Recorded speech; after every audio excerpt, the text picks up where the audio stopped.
소울님들, 오늘 하루 에너지 충분하셨나요? 아니면 부족하셨나요? 만일 부족했다면 그 이유가 뭐라고 생각하세요? 일이 힘들어서? 잠이 부족해서? 물론 그럴 수도 있어요. 그런데 저는 오늘 조금 다른 관점에서 이야기해 보려고 합니다. 에너지가 부족했던 진짜 이유가 내 문제가 아니라 장소와 사람 때문일 수 있거든요. 즉, 오늘 내가 함께 했던 공간이나 사람이 나와 기운 또는 주파수가 맞지 않는 곳일 수도 있다는 얘기죠. 그런데 우리는 이걸 대부분 눈치채지 못합니다. 그냥 요즘 왜 이렇게 피곤하지? 하고 넘겨버리죠. 하지만 오늘 제 이야기를 들으면 그동안 내가 왜 이상하게 피곤했는지 그 원인을 찾게 되실지도 모릅니다. 오늘은 나와 기운이 맞는 사람이나 공간에서 받는 느낌과 신호 3가지를 알려드릴게요. 나와 기운 맞는 사람이나 공간에 가게 되면 첫 번째, 호흡이 길어지고 턱이 풀립니다. 우리 몸은 위협적인 환경이나 사람 앞에서 자동으로 방어 반응을 합니다. 어깨가 올라가고 턱에 힘이 들어가고 호흡이 짧아지고 눈이 좁아지는 거예요. 이건 의식적으로 하는 게 아닙니다. 뇌가 위험할 수 있다는 신호를 감지하면 몸이 자동으로 준비 태세를 갖추는 거예요. 그런데 반대로 안전하고 좋은 기운을 가진 사람이나 공간을 만나면 어떻게 될까요? 어깨가 내려갑니다. 턱에 들어갔던 힘이 빠집니다. 호흡이 자연스럽게 길어지고 깊어집니다. 눈가가 부드러워지고 표정이 풀립니다. 이 환경은 안전하다. 이 사람 앞에서는 괜찮다. 이런 느낌을 받으면 몸 전체가 이완되는 상태가 되거든요. 중요한 건 이 반응이 생각보다 훨씬 빨리 일어난다는 겁니다. 우리가 머리로 이 사람 괜찮은 것 같다 라고 판단하기 훨씬 전에 몸이 먼저 아는 거죠. 한번 테스트 해보세요. 지금 소울님이 자주 가는 카페나 자주 만나는 사람을 떠올려 보세요. 그 공간, 그 사람을 생각했을 때 지금 어깨가 어디에 있나요? 올라가 있나요? 아니면 이렇게 내려가 있나요? 어깨가 내려가고 숨이 깊어지는 사람과 장소, 그게 내 기운과 맞는 곳입니다. 한 가지 더 말씀드리면 호흡은 의식적으로 깊게 하는 연습을 해보시면 좋습니다. 옛말에 이런 표현이 있습니다. 진인, 도사는 발 뒤꿈치로 숨쉬고 보통 사람은 목으로 숨쉰다. 실제로 공기가 발 뒤꿈치까지 간다는 뜻은 아니에요. 그만큼 호흡이 깊고 몸 전체가 안정되어 있다는 비유입니다. 반대로 긴장하면 숨이 위로 올라옵니다. 목이 막히고 가슴이 답답하고 어깨가 굳습니다. 우리가 목숨이라고 말하듯 숨과 생명은 아주 깊게 연결되어 있습니다. 그래서 첫 번째 신호는 호흡입니다. 두 번째, 머릿속이 조용해집니다. 원래 우리 머릿속은 보통 굉장히 시끄럽습니다. 내가 이 말을 하면 어떻게 될까? 내 표정이 이상하지 않나? 이 이야기 꺼내도 될까? 이런 생각들이 계속 떠오르죠. 그런데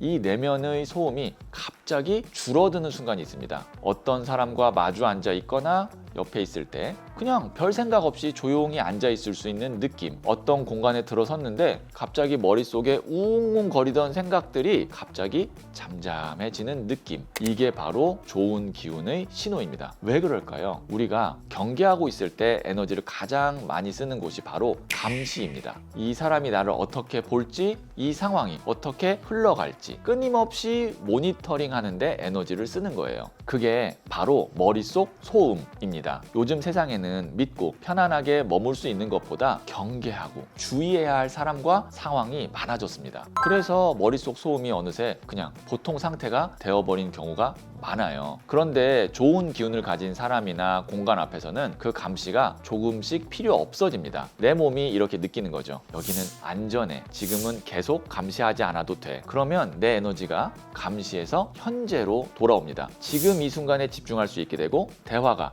자연스럽게 흐르고 시간이 어떻게 지나갔는지 모르게 흘러갑니다. 타로로 보면 이 상태는 9번 은둔자 카드의 내면 에너지와도 닮아 있습니다. 외부 소음이 사라지고 내면이 차분하고 편안해지는 상태죠. 그 사람 앞에서 내가 더 나다운 말을 하게 되고 더 솔직해지는 이유도 여기에 있습니다. 반대로 생각해보면 더 명확해요. 어떤 사람 앞에서는 말을 하고 자꾸 후회가 됩니다. 내가 왜 그런 말을 했지? 괜히 저 사람한테 약점 보인 것 같아. 내가 너무 말을 많이 했나? 그 사람 앞에서는 머릿속 소음이 오히려 더 커진 거예요. 오늘 내가 만난 사람과 있었던 공간에서 내 머릿속은 조용했나요? 아니면 시끄러웠나요? 머릿속이 조용했다면 그건 나와 맞는 기운일 가능성이 큽니다.